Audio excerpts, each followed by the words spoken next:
I'm Algenon Cash, and you're locked in. March is Women's History Month. So I've been intentionally bringing some great women onto the show to talk about all the things that are happening across all industries with women right now. If you happen to miss my last conversation last week, I did have Virginia Summy, who's a historian, a writer, and professor with Salem College. We had a great conversation about some of the things that she's written about, some of the op-eds that she shared, and a lot of her insights. If you happen to miss that show, hopefully you are subscribed to the podcast or you can catch the video on the YouTube channel as well. This week, I have an old friend, and so I was so excited. This is her inaugural visit, as I like to say, to the Locked In Show. So thankful and grateful to have my good friend Donna King, who I haven't seen since last year, Yeah. but we go so far way back. I think Donna, you and I did the EA Morris program back in We did. 2012, Oh, right? wow. Was it that long ago? Oh, You, my you, gosh. I was thinking about it this morning, and I always remember the year we did it because Mitt Romney was running for election. And so Yes. that was Yes. back in 2011, 2012. And we've been able to maintain contact and be friends since then. Recently, over the last couple of years, many Mhm. people in my audience probably have read some of the op-eds that I've written for the Carolina Journal. And my good friend Donna King is the publisher of the Carolina Journal. So we're going to have a conversation today about her background in journalism and some of the great work that's happening at Carolina Journal. Thank Donna, you. how are you? Thank you for locking in with me.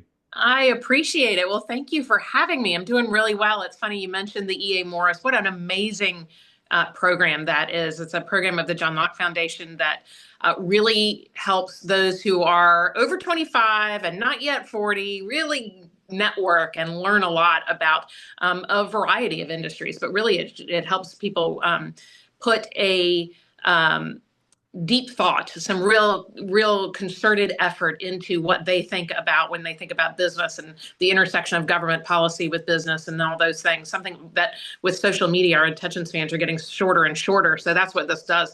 It's funny you mentioned it because my daughter is doing it Oh, this wow. year. I know. So I think I did it the last year I could. She's doing it the first year she can. So we're probably the first parent-child team to do EA Morris. It's just an amazing program if you get a Okay, chance. now I'm gonna have to try to one up you. I'm gonna get in touch with Ariana, my daughter, and say she needs to get into the EA Morris program. Oh, for I, sure. I think I was 29 when I did the EA Morris program, and Right. it was certainly an experience that really changed my life. Gave me an opportunity to meet so many cool people, including yourself, Donna. John Hood is a regular on the show. My audience definitely knows him, and I wouldn't have had that opportunity to get so close to John had it not been for the EA Morris program. But I think anyone, if you are interested in learning more about public policy, leadership, character, how to interact with people that may not always agree with you, this program Sure. is for you. And as Donna stated, you can learn more about that through the John Locke Foundation, which is affiliated with the Carolina Journal. So Yes. Donna, you've been up to some. You're a longtime journalist. You've been in the industry for a very long time. I guess for my audience, let's start there. What inspired you to pursue a journalism career? I actually went to NC State University, and as part of that, I really enjoyed the creative process of creating content. And at the time, many, many years ago, we didn't know how much it was going to evolve and what creating content really meant.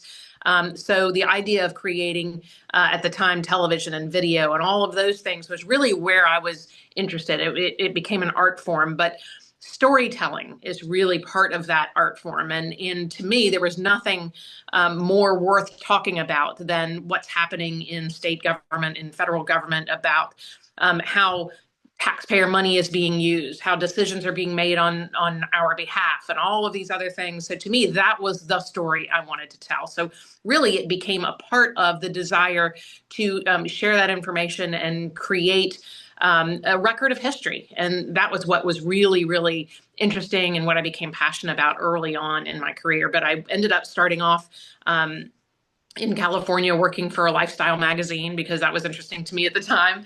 And then went to Washington, D.C., where I was with the ABC affiliate there called News Channel 8. And I did the morning news, which was insane hours. I think I was doing I had to be at work at 3 a.m. and we were off at noon. So it was nuts. But It wasn't too bad for a young mother because then, you're home with your kids in the afternoon. And then as my kids got older, I was with Reuters and I would do the overnight shift. I had to be at work at 10 p.m. and I got off work at 7 a.m. So nobody ended up having to go to daycare, but it also means that I went probably a decade with no sleep. But it's a fantastic industry and it has changed so much in the time I've been there. Technology has democratized it to a degree where the cost of entry into the field has dropped significantly with the iPhone and everything else we're doing.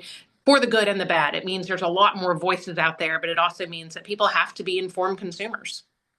I saw a meme from a photographer recently that said, "Bring back horizontal video," because the things Yeah, have definitely changed dramatically. One of my first radio jobs, I did the overnight for 94.5, and when you're young and you're in your 20s, you just are so thrilled to be on the radio or on TV or whatever it is you're doing. Um, sure. but now in today's time, I'd find it almost impossible to do that shift. You Uh, talk a little bit about how the media landscape is shifting, and you hear sure. so much about content creation now. I mean, whether it's the streaming television shows or the creators that have emerged on Instagram and YouTube, but content is something you hear a lot about. How has this impacted Carolina Journal? How are you adapting with some of these kind of changes that are occurring?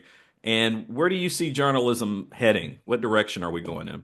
Sure. I mean, it's certainly a challenge. It means that the news cycle has gone from 24 hours to 2 or 3 hours, and now it's literally minute to minute. News is changing minute to minute because it's out there, and the people who are generating news are the people who are perhaps working for a state lawmaker or they're a lobbyist or whatever they're doing. It's not always coming from journalists. And that's something that I think has given journalists a unique responsibility in parsing out who really is an inside story and who is just trying to generate clicks. The Hurricane Helene is a perfect example. The content generation on, for example, Twitter was just literally like a hurricane. I mean, that it felt like a hurricane. And we had a lot of content creators out there who didn't know anything about North Carolina, didn't Mm. really have the inside facts. They were confused about where Kings Mountain is, for example, not knowing that it wasn't in Western North Carolina. So it's a huge challenge. It's a huge challenge because the snowball effect of information because of social media just takes on a life of its own. And people who are in journalism have to say, wait, I'm going to give my readers, my listeners, my viewers the facts and the things that I can verify. I'm not just going to repeat what I'm seeing in social media. So that's where one of the biggest challenges that I'm seeing as this evolves. For Carolina Journal, we're facing it just like everybody else. We have to make sure that we have two sources. If somebody's not willing to go on the record, we need multiple of them. We're following by returning to some of those tried and true rules for journalism and for the industry has really been critical, especially now. You can't let that slippery slope take over because then just the organism of the X landscape itself becomes the newsmaker, and you have to be very careful with that. I think where I see it going in the future, the funding model for journalism, for news outlets has just dramatically shifted because of the technology that we're talking about. The cost of entry is low, but you still have salaries. You still have printing. If you do printing, you still have all of the things required. So the business model itself, which used to be you sell an ad in your newspaper, you sell an ad on your radio station, you sell a TV ad, that was how you paid the bills. And we have an entire generation of folks who aren't used to paying for news. And so Mm. how do you make that work? Where I'm seeing it going is more and more nonprofit news outlets. And Carolina Journal being a perfect example. We're a 501c3, which means that we're a nonprofit, nonpartisan news organization. So the risk then becomes is, well, and who is paying the bills? Because somebody is, of course. But we know as long as your news organization explains exactly where you're coming from. Carolina Journal, as you mentioned earlier, is a product of the John Locke Foundation.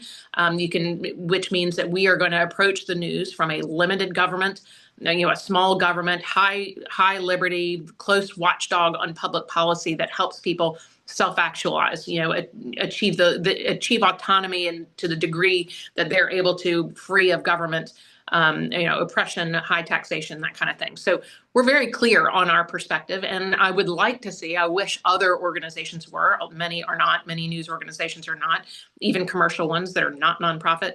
So I think that the system is evolving, the industry is evolving, but the pressure is then going to be on news organizations to be very clear on who they are and where they're coming from, and then on consumers of news. Just like you know what's in your protein shake or the baby food, you need to know what's in the news that you're consuming. No, I like the way you frame that. I mean, you're nonpartisan, but you clearly have an ideology, and you're very clear about that. Whereas a lot of other media outlets are not as clear about their ideological stance. And I've seen you all embrace technology. I mean, you've got the YouTube show that I've actually been on a few times Yeah. called The Debrief.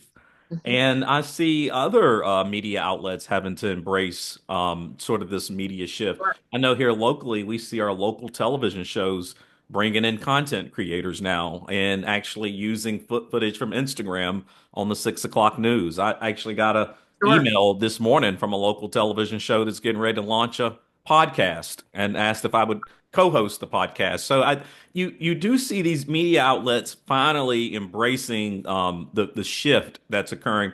I want to get your reaction to this. Even with the new Sure. administration in Washington, they've started to invite alternative media outlets to the briefing. I mean, you're more of a traditional news person. How do you feel about Sure. podcasters being invited into the White House? Absolutely. I'm all for it. When I was at Reuters, I had a White House press corps pass. So I've been on both sides of that. I've been in the briefing room. I've had White House pass. I've had a Capitol Hill pass, and now as Carolina Journal, we've applied for our pass to get in there and be a part of that new crop of journalists coming in. I think one thing that's important is that just like entrenched bureaucrats, journalists can become entrenched, and I think that that's what you're seeing. There was a scrap, always has been a scrap to get that White House press pass. It means you've made it, that you are a part of it. But what that also means is that you're part of a very small community that often sits too close to each other, and Hmm. so they end up telling the same story with the same angle, with the same everything. Mixing it up with new folks who know what's happening in their communities, that have a very different base of listener or viewer or reader. I think that that is an important point, because the White House Correspondents Group, that's not changing. That group is still going to be there. What they're really doing is adding, not replacing. They're adding some new voices to the room, and I think that's important. So Donna, like in the age of all this misinformation, I mean, I spend way too much time debunking myths, and I talk a lot about business and the economy, and that's sort of my stick. And whenever I hear people talking about just these things that are not true when we're talking about our economy, especially when we have this debate about tariffs, I Sure. spend a lot of time trying to debunking myths. So, do we run some type of a risk when you begin to let podcasters come into the White House for these press briefings? And I guess how do we balance the journalistic integrity against the expectations of their audience? Yeah, I mean, I think the market shakes itself out, truthfully. If people find that they're getting bad information from somebody, they stop listening. I mean, that's just is what it is. You get a bad meal, you don't go back to that restaurant. I think that the market will shape itself. And by providing some of these podcasters, these content creators, with access to good, solid information, which is what I think we're seeing the White House try to do, you can head off a lot of those problems in the beginning. Conspiracies happen in the dark when people don't know. Conspiracy theories happen in the dark when people don't feel like they know. They start filling in the gaps, because that's human nature. You try and make sense of a very confusing situation, people will fill in the gaps. And when you put that content out that fills in the gaps or offers a conspiracy, people will grab it because they don't know what else is happening. So I think broad transparency, good access to people with good reputations, and truly the listeners, the readers, and the viewers will sort itself out. If they're getting bad information, they'll turn it off. Well, I wish y'all luck. I hope to see the Carolina Journal asking a question in the Me White too. House. That would be so cool to see you all up there doing that. So I hope that what is that process like? How do Sure. you get approved or Sure. So we covered the campaign pretty thoroughly. North Carolina was just, it felt like ground zero for the 2024 campaign. So we covered it responsibly. We got good comments, good interaction with both campaigns, not as much with the Harris campaign, but certainly with the Trump campaign. And because of that, we were one of many, many, many other outlets that were invited to apply to come in. And I imagine what they're doing is a rotation where folks can come in and they give us time to do it. But I think what we're seeing with this effort is really to get news coverage, firsthand account news coverage to local communities, not making it so beltway based, which is what's been happening for years and years. Well, I mean, Carolina Journal, I mean, you all are known for covering the state of North Carolina very well. I do write op-eds for the Carolina Journal. For my audience that have not read any of those Sure. op-eds, you can actually go to lockedin.cash. Donna, we now have a link on my website to Carolina Oh, Journal, great. so people can see all of the insight that I've shared with your readers. Well, Um, thank you. Oftentimes, the op-ed editor, David Larson, he will slap my hand a little bit when I submit too many pieces that are nationally focused. Sure. Carolina Journal really wants to talk about what's happening here in North Carolina, covering Raleigh, the legislature in our backyard. What are Yeah. some big issues that you're watching this year, Donna? Absolutely. And because of that, the reason that we do that is one, that's a market, just like any other business. We have a market that is not saturated.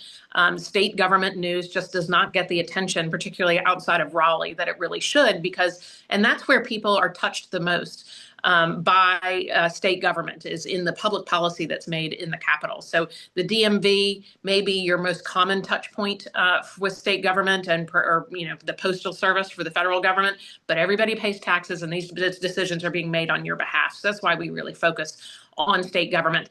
There's a few things we're watching right now. Of course, the state legislature is in session. They say they're going to be out by the end of June. I mean, we'll see. They rarely hit that deadline. But the few things that we are watching is this at the federal level, the DOGE effort to really identify waste to improve transparency in state government. So we're watching. There's a lot of bills being filed by Democrats and Republicans.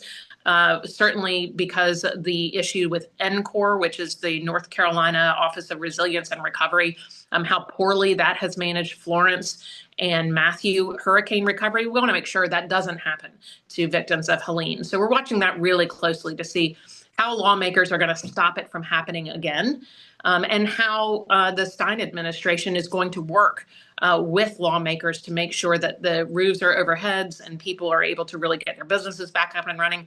It's a very difficult process, and it was handled very poorly by NCORE in Matthew and Florence. We want to make sure we head that off. We're also watching Medicaid expansion. We're hearing rumors and some, hard comments that DOGE and the federal government is examining Medicaid expansion money. Mm. And, we've only had Medicaid expansion for a year or two, maybe a year and a half.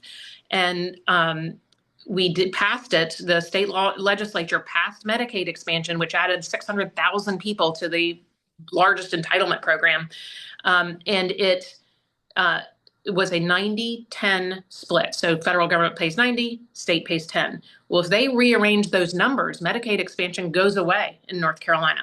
And so what are these lawmakers going to do? They Mm. promised that we would never exceed 10%.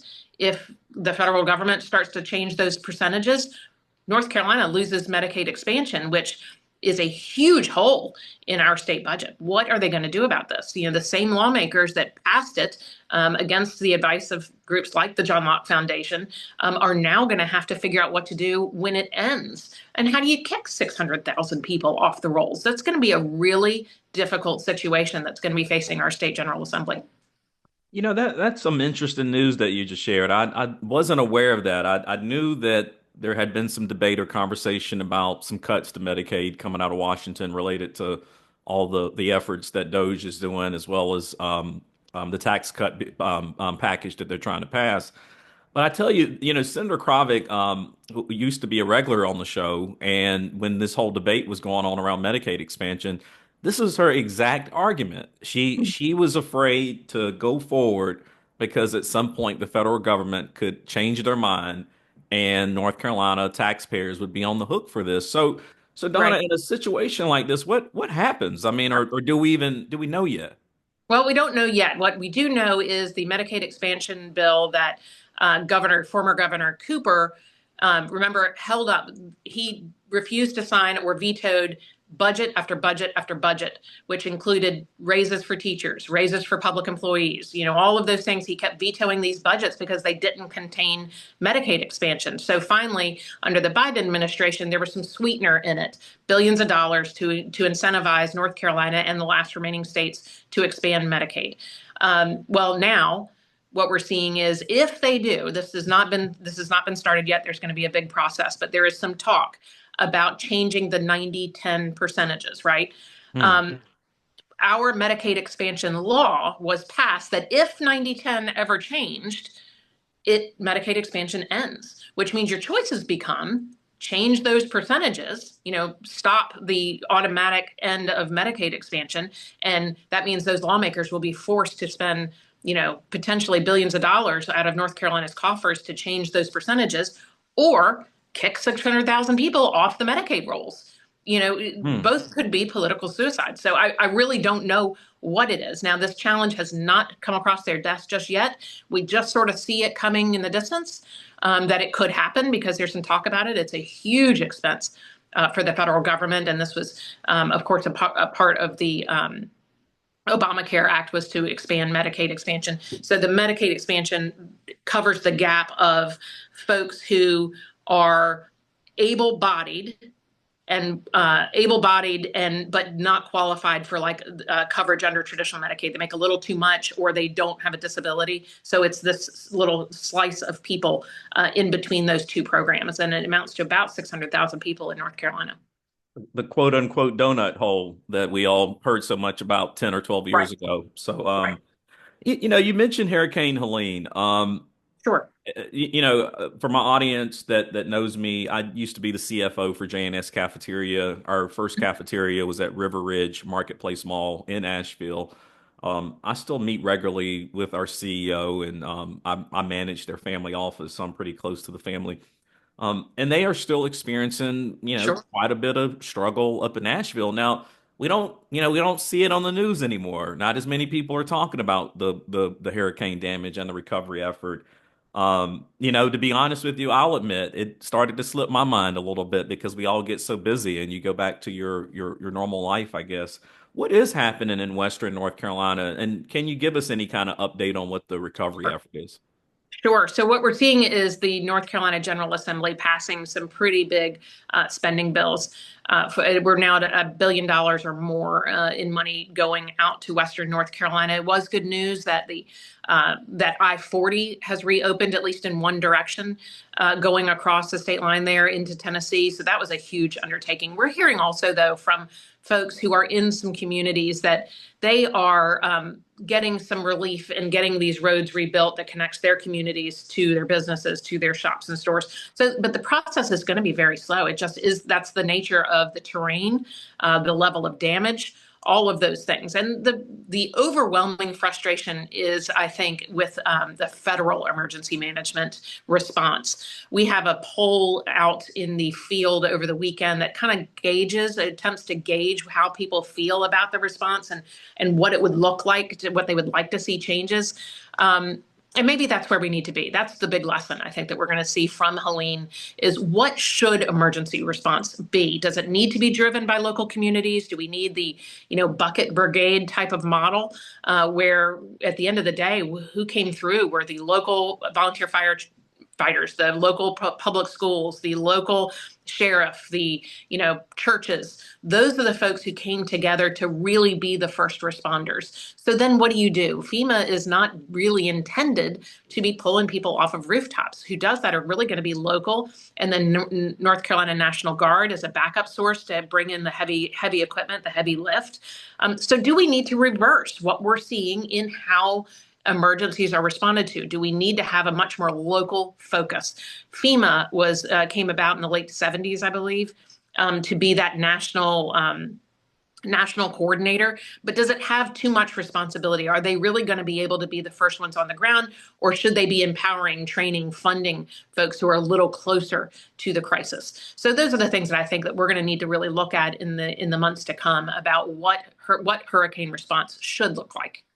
I totally agree because the response effort has not been nearly as efficient or effective as it could be in Sure. Western North Carolina. I actually have a piece that I wrote for Carolina Journal where I talk about depoliticizing Yeah. the disaster response, and that perhaps we need to create some true independent agency that really does get to make decisions without all the political influence, whether it's something happening here in North Carolina or the wildfires that happen in California.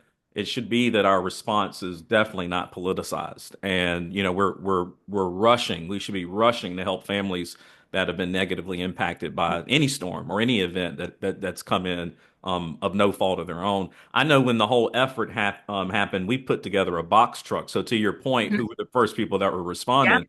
The first people that were responding were people right here in North Carolina, and we put Sure. together a box truck of food and got it up to Western North Carolina. Obviously, we did a lot of fundraisers in the early days to try to raise money for the effort. But like anything else, I mean, it just has this insidious way of sliding off the radar as you sort of get back to your day-to-day life. We see a lot of news coming out of DC almost like on a daily basis here. I mean, these executive orders, I've completely lost count of them at this point. And my question isn't about the executive orders, Donna, because we could have a whole another episode, several episodes about the executive orders. Sure. My question is about how does the average consumer, the average person in this state, how do you go about consuming news right now? And there's so much happening. There's a lot coming out of Washington. There's things that are happening in your own backyard. There's things that are being discussed and debated and approved in Raleigh. There's Mhm. things happening all around the world. And you and I, we get paid to keep up with this. And I Sure. I, I joke, but I'm sort of serious. I don't know if I would keep up with it to the same degree if I wasn't getting Oh, paid to do completely. so. So for the average person that has to go to work all day and has three kids and Mhm. softball practice and Wednesday night Bible study and Cub Scout meetings on Saturday, how do they keep Sure. up with everything that's going on? I mean, truthfully, you can't because you and I can't. I mean, there is so much information out there.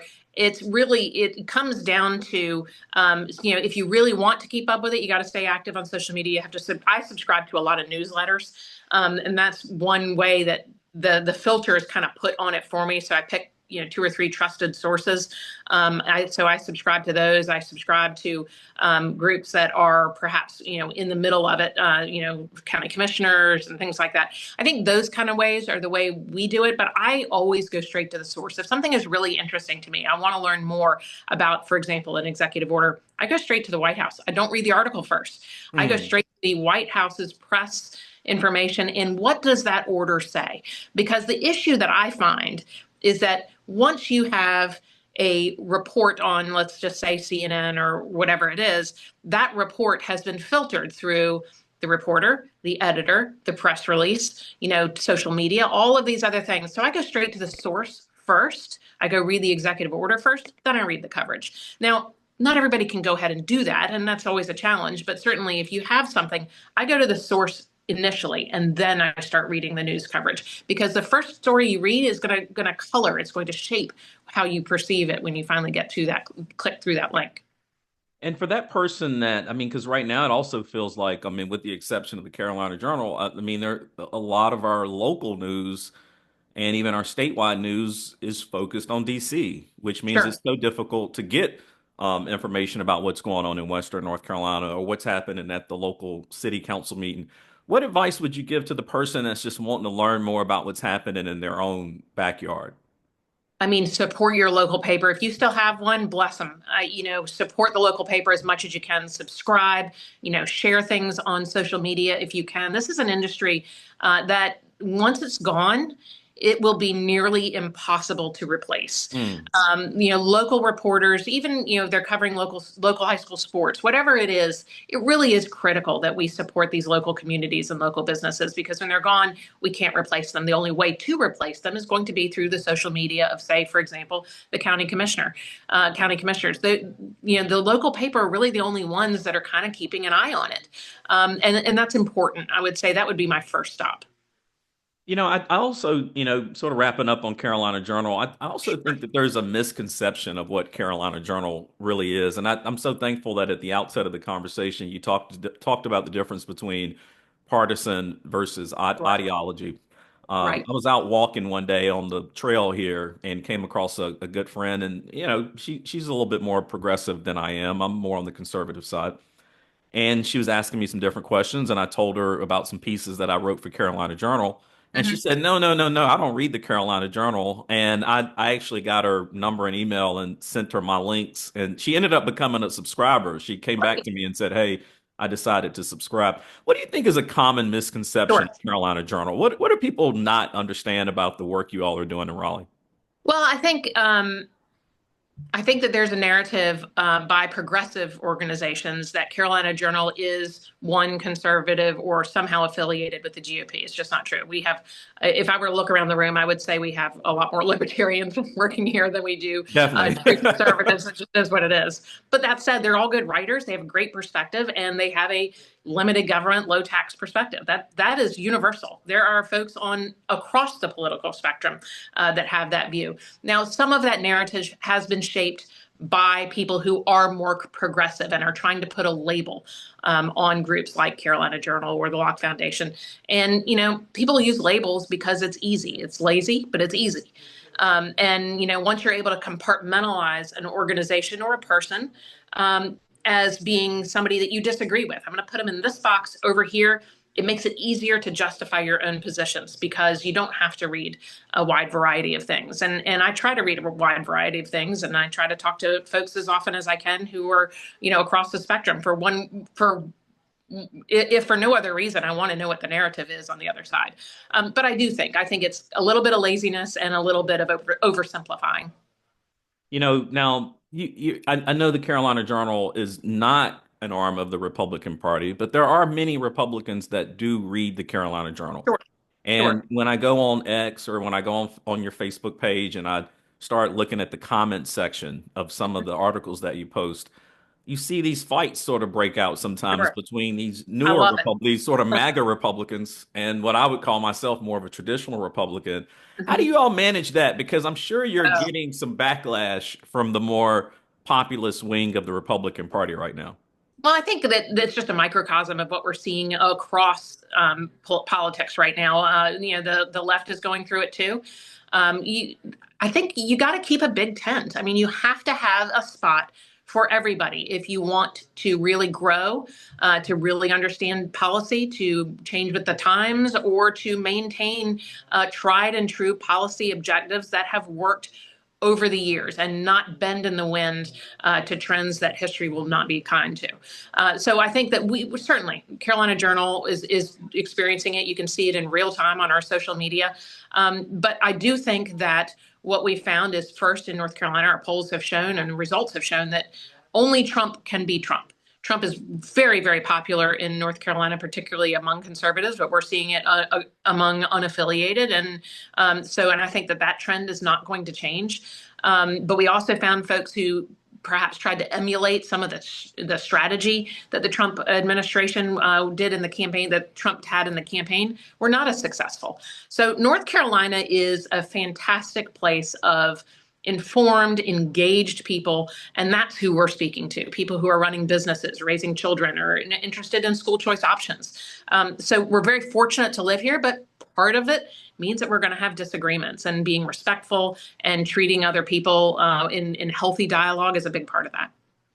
I love how focused and clear you are about the mission. And anytime, and folks, she's not just doing this on the show. Like when we talk off air, offline, when I visit the offices in Raleigh, Donna is always extremely clear about what they're trying to achieve at Carolina Journal. And whether you Thank you. agree with her or not, that may be another question. That's another debate. But I love the passion, the energy, and the focus and the clarity. I think that makes all the world of a difference. Just a couple more questions for you. I'm gonna Sure. let you go. You talked about creating a big tent.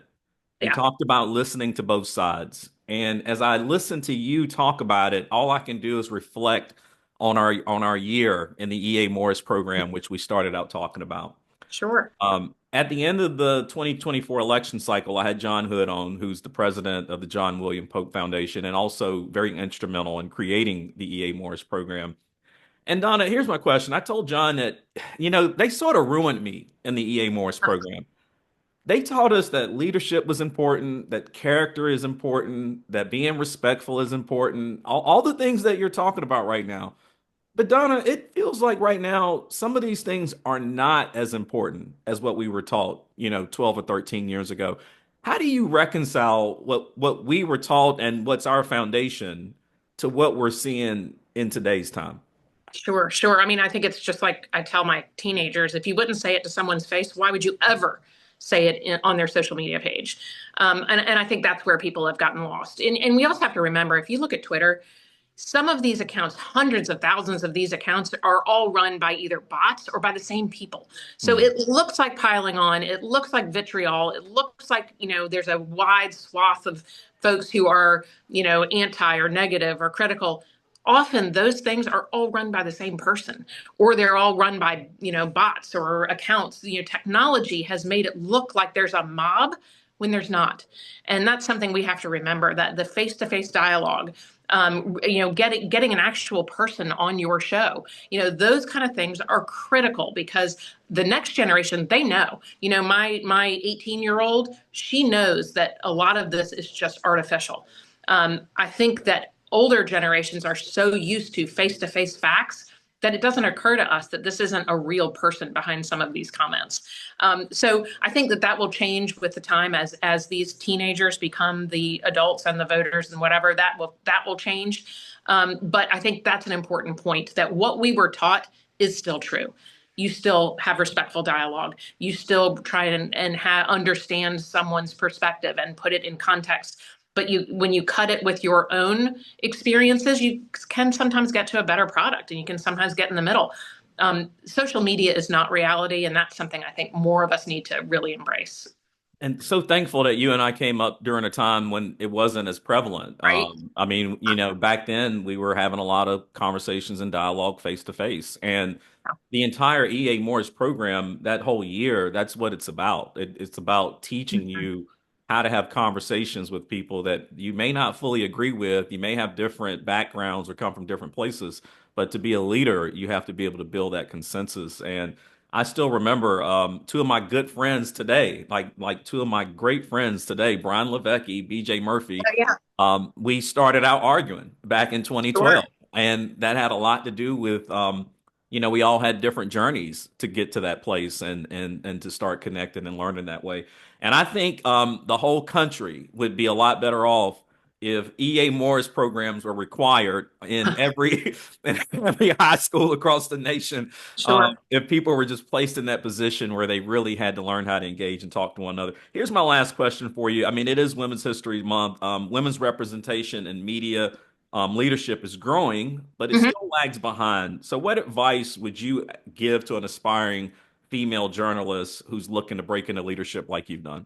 Yeah, absolutely. I think write and publish as often as you can. Do your own blogs, but stay away from things that are um, what we would call like traditional opinion posts. So I think that there's a misconception in this younger generation that people want to hear their opinion about everything, then that makes Mm. them journalists. It really doesn't. What we're really seeing is there are content creators that are heavily opinion, there are podcasters that are heavily opinion. If you're really interested in news and journalism, pick a beat, anything, whatever it is you want to do, whatever you're interested in doing, go ahead and do it. I mean, you can get a website made overnight with AI. You can buy a URL, a site name immediately. You can go ahead and start working today. And that's one of the things, that when you go to apply for a job and they can find your site full of already written news coverage, they know exactly who you are and what your talents are. But keeping that line between an opinion and actually reporting news, that's really important, because it's a red flag as you enter the workforce. If everything you've got is an opinion blog post, it will turn off real, like, journalistic editors. I think that's great advice. And it's so strange when I talk to my friends at local TV now, they say it's so hard to recruit in their business because people don't come up watching the 6 o'clock news any longer, so they don't Sure. have this dream of being on the 6 o'clock news. Most Right. people have a dream of being a content creator now, or being a Right. YouTuber, or something along those lines. So things are definitely changing. Donna, thank you so much for locking in Of with course. me. I've got to get back over to Raleigh soon so I can drop into Yes. the debrief and share some Please insight do. at some point this year. And to my audience, I appreciate you locking in. Thank you. Make sure you go check out Carolina Journal, not just because I write for them, but they have so many great people that are on staff that are writing about a lot of different topics. So make sure you go check them out. You can subscribe so you can get it directly in your inbox. Make sure you also stay locked in with WTOB because that's where the Locked In Show broadcasts. Every Sunday morning, you can lock in with me there. But if you happen to miss me there, then hopefully you are subscribed to the podcast. You can get that on Apple, Spotify, Pandora, wherever you like to get your favorite podcasts. You can lock in there. And until next time, as always, stay locked in.